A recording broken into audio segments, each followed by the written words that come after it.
జై వాసవి అందరికీ నమస్కారం. అందరూ బాగున్నారండి.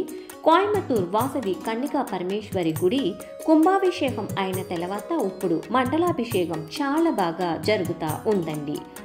అమ్మవారు కొలు మండపంలో ఒక్కొక్క దినం ఒక్కొక్క అలంకారం చేస్తూ ఉండారండి. ఇప్పుడు రకరకమైన అలంకారంలో అమ్మవారు మెరిసేదాన్ని మీరు చూస్తూ ఉండారండి.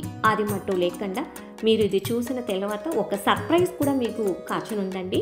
వెయిట్ చేయండి.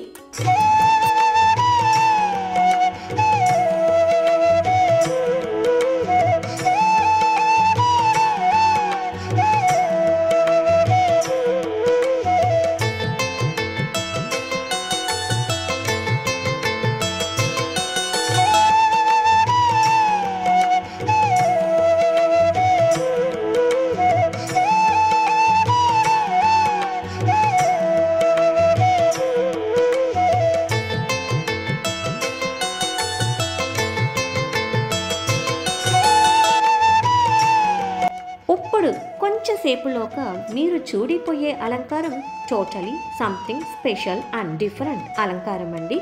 బాల మీనాక్షి అలంకారం. ఓకే, దీంట్లో ఏమి ఉంది అని అనుకుంటారా? చాలా బాగా చూడండి. కనిపెట్టినారా? ఓ అదేదండి, ఈకో ఫ్రెండ్లీ అలంకారం. ఈకో ఫ్రెండ్లీ అంటే ఏమి అని అనుకుంటారా? నాట్ హార్మ్ఫుల్ టు ఎన్విరాన్మెంట్ అని అర్థం అండి. నో ప్లాస్టిక్స్, నో కెమికల్ అని గవర్నమెంట్ చెప్తా ఉందండి. అంటే మనం ఎవరు వినేమారి లేదండి. ఇక్కడ బాల మీనాక్షిని ఒక కాన్సెప్ట్ ఎత్తుకుని ఈకో ఫ్రెండ్లీ డెకరేషన్ చేసిండారండి. మన అందరం నేచర్ని కాపాడవలా అని దేవుడే వచ్చి చెప్పే విధంగా ఈ అలంకారం చేసిండేరండి. అది ఎట్లా అని అడిగేరా? అవునండి, బాల మీనాక్షితోడ డ్రెస్, కిలి, పూలు, బ్యాక్గ్రౌండ్ డెకరేషన్ అన్నిమే పనవోలై కురుతు, that is palm tree leaf and coconut tree leaf use చేసిండారండి. మరి దేవుడు వేసుండే జ్వెల్లన్నీ హ్యాండ్ మేడ్ టెరకోటా జ్వెల్ అండి. టెరకోటా అంటే క్లే, దట్ ఈస్ களிமண் యూస్ చేసే జ్వెల్ అండి. దాంట్లను ఆర్గానిక్ పెయింట్ యూస్ చేసిండేరండి.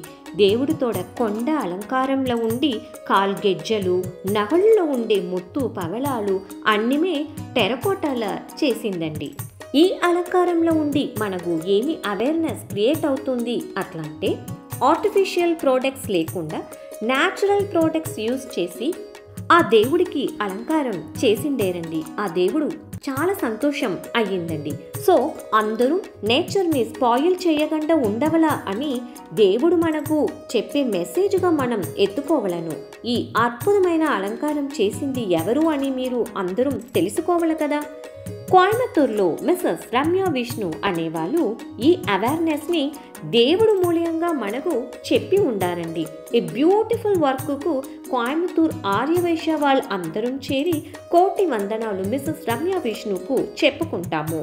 ఈ వీడియో మీకు నచ్చితే వి సేవ్ నేచర్ అని నాకు కమెంట్ బాక్స్లో కమెంట్ పెట్టండి. Thank you.